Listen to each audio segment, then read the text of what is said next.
Welcome to Faith and Freedom. For the next few minutes, we hope to inform, inspire, and encourage you as we discuss the legal victories and challenges to your fundamental freedoms and religious liberties. Faith and Freedom comes to you from Liberty Counsel, a civil liberties, education, and legal defense organization. Join us now as Matt Staver, founder and chairman of Liberty Counsel, explains the latest legal issues all across this country. In the courtrooms of America, Liberty Counsel is winning the battle for your constitutional freedoms.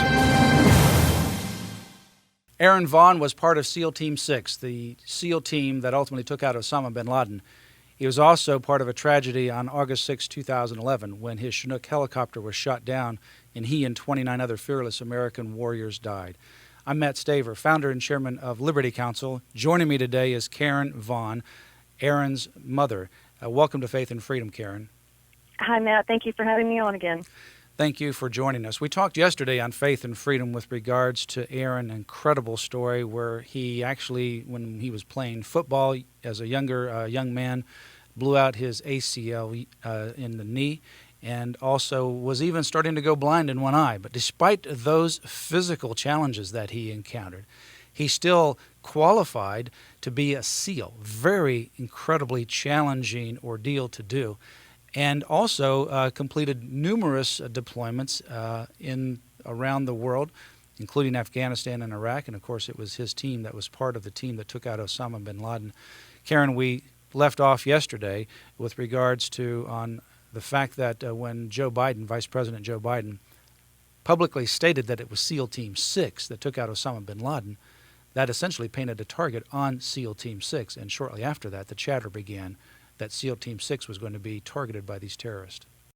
As I told you yesterday when we talked, Aaron actually called me within 24 hours of Joe Biden making that announcement and told me that I needed to wipe all of my social media clean of any reference to him or any of his buddies. And yes, like you said, because there was chatter that all of our lives were in danger, all of their lives and ours, including me. And Aaron was extremely concerned for my safety and for the safety of his family at that time. And it was a hard blow for that team to absorb. It certainly was. It must have been shocking, especially to those in the SEAL Team 6, that they were actually pointed out as the team that actually took out Osama bin Laden. And certainly that breaches some national security issues and places lives at risk. And in this particular case, Aaron and 29 other fearless American warriors lost their lives when their Chinook helicopter was shot down on August the 6th, 2011, which was about 90 days after the capture and killing of Osama bin Laden. Now, Karen, right. That's just irresponsible of this administration. And like I know you said before, you can't really say it's a cause and effect, but certainly within 24 hours, there's obviously a connection. Within 24 hours of this happening, the chatter starts, and SEAL Team 6 is ultimately the target. Now, you have also been talking around the country, and you're going to be speaking, by the way, at the WIN Conference, September 28 and 29 in Orlando, Florida. The theme is for such a time as this. You're going to want to hear Karen's compelling story about her son and some of the other issues that she is focused on now to help protect our soldiers in harm's way who are fighting for our liberty. Some of those issues are rules of engagement. Tell us about those. Yes, Matt, if you'll allow me just a second, I just would like to tell the listeners that I am not an anti-war person. None of my motivations have anything to do with not believing that war is a necessary evil, as it's been said. I was 100% behind everything that Aaron did, but what I do believe is that if we're going to fight a war, we need to give our warriors every advantage. And what's happening right now is rather than our men having the advantage, these rules of engagement that we're currently fighting under are giving our enemy the advantage over us. Since Aaron died, we have spoken with numerous military members who have just come back from Afghanistan or have just retired from the military because they cannot work under these situations anymore. And the guys that are coming back are all telling us the same thing. We have to be fired at before we can fire back. Even if we understand that somebody has probably just planted an IED on the road in front of us, we cannot go after that person until something blows up. And that's ludicrous. And just for instance, on the night that Aaron and the other Americans died, that very night we were not able to lay down any pre-assault fire as that Chinook helicopter, which another topic that we're fighting about is the equipment. So the equipment. let me understand this, Karen. So you have this Chinook helicopter taking off. You have 29 men and soldiers that are on this Chinook helicopter, and they cannot advance fire until and unless there's a rocket or somebody fires at the helicopter first? Correct. That's absolutely correct. That's absolutely insane. It absolutely is. Even though we're having to fight on equipment, special forces equipment, this is conventional equipment because we don't have enough special forces equipment over there for the ramp up that this administration has done in special forces operations. So here's what we have.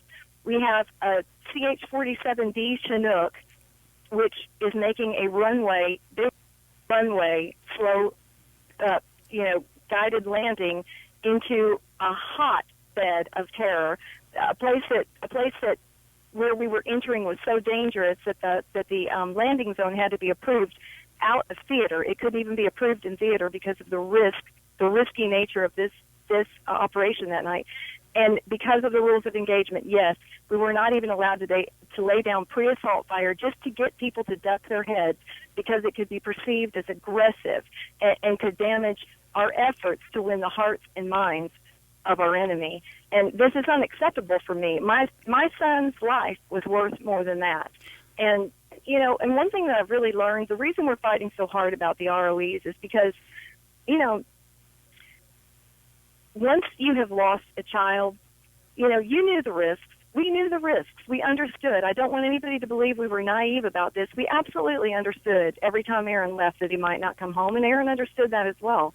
But here's the thing.